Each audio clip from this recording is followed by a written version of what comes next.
It's also been revealed and also been come to light that Andrew arranged a private tour of Buckingham Palace while the late Queen was in residence for businessmen from a cryptocurrency mining firm, which agreed to pay his ex-wife Fergie up to £1.4 million. That's according to the BBC. What more can you tell us about this?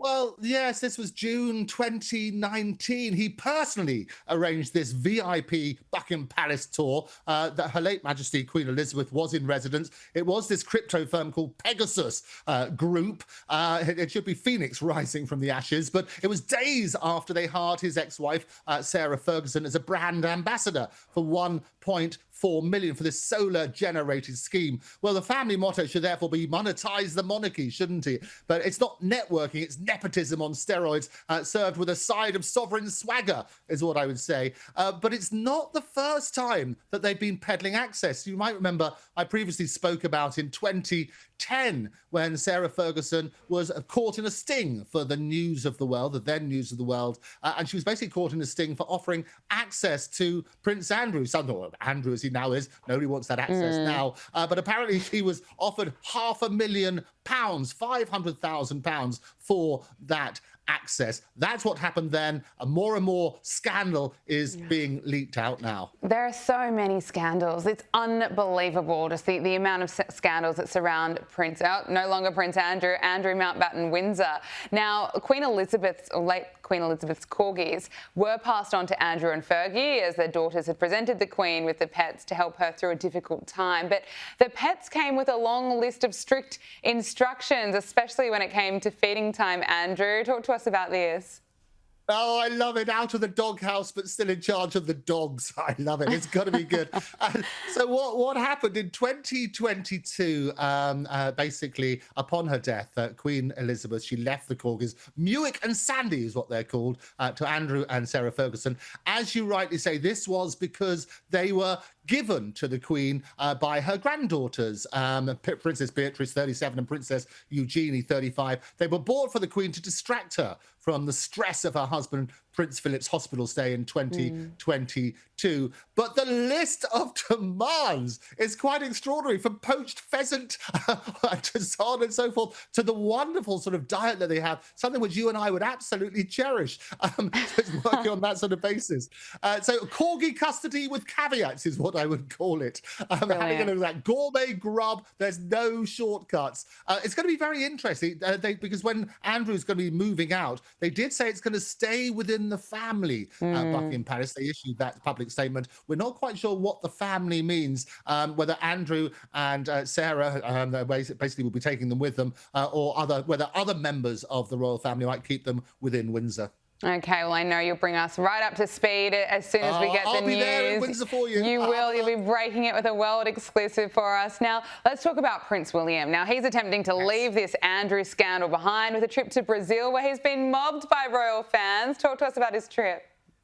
Well, Prince William, ruthless Prince William, as we always say, because he got his wish, didn't he? He got rid of his uncle, snubbed out. He's hoping to leave the scandal behind, and he's been mobbed in Brazil. He's been trading tiaras for tangos and toxicity for triumphs, is what I would say. It's a royal reinvention, swapping scandals for sugarloaf selfies. That's what he's doing. So what he's doing, he's over in Brazil for this wonderful trip. He's going to be there for his Earthshot Prize and also for the big COP summit over there. He's going to be making a speech there. But the great publicity, they adore him over there. He's being mobbed. He went to play football, but he loves his football, and he played there. He played against a girls' team as well and managed to score a goal, something English players don't necessarily do in penalties. But it's all good stuff. But that is the distraction at the moment. That's hitting the headlines, and he's certainly doing that with a tremendous degree of success.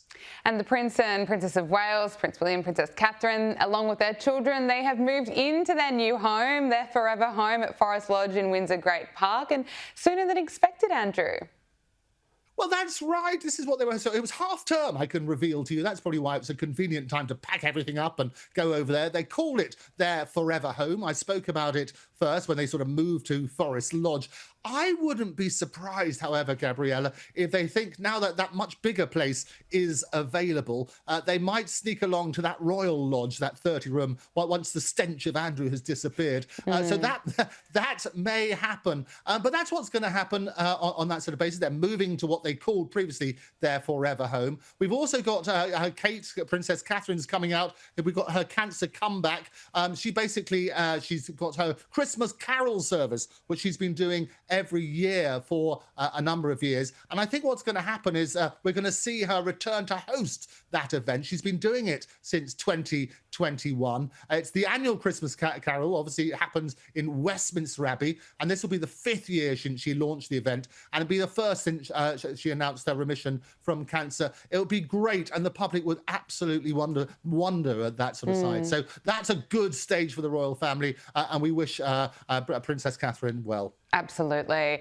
Meghan Markle, she shared a Christmas recipe on Instagram via her lifestyle brand As Ever, showing herself preparing a festive spice cider drink in the kitchen of her Monetise mansion.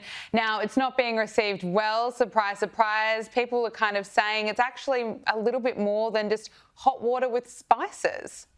I love it. It's got to be good. Every week, isn't it? We get the wonderful more megalomania, as I keep calling it, and more Montecito madness. This is what it is.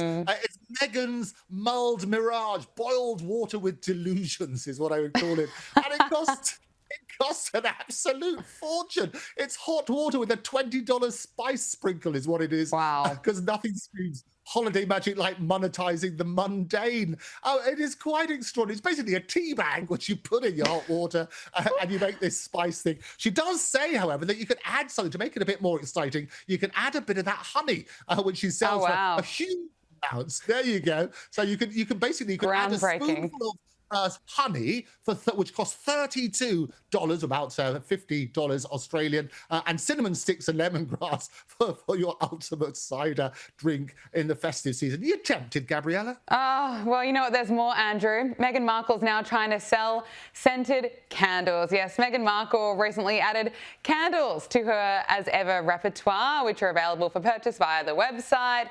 So Meghan, she's selling a grand total of 2 candles, Andrew. And, you know, this doesn't surprise me. I mean, she's offered so many other things. She's been trying to flog the jams for some time and then the wine. So it makes sense that scented candles were the new thing.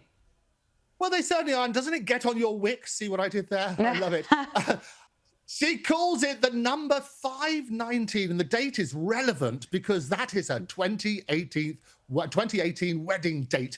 She's pricing it at $63. Can you believe it? And it's part of the As Ever holiday collection. She's basically, as you say, she's got a grand total of 2 candles, including the signature candle number 519, and features, I love the description. Let me read the description for you. It features notes of Moroccan mint, cardamom, and tea leaves. It's bright and refreshing with quietly grounding notes of Moroccan mint leaf, while white tea leaves, and a back note of woodsy cardamom. Number 519 fills the room with a soothing, welcoming fragrance that remains our founder's tried and true favourite. It's also housed, you'll be delighted to hear, in a beautiful ceramic vessel. This candle is hand poured. Hand poured, can you believe it? Not by Meghan, I can guarantee that. What about the flower sprinkles? Andrew, it seems to be missing flower sprinkles. I mean, she can't be selling scented candles without flower sprinkles. I'll tell you what she should do. She should do, and you can predict this as well, she should do a 3010 candle, which is the day that Prince Andrew was extinguished and all of his royal titles disappeared. So watch that space for one of those. Brilliant. Absolutely love it. Andrew Eborn, thank you so much for joining us. Great to speak with you.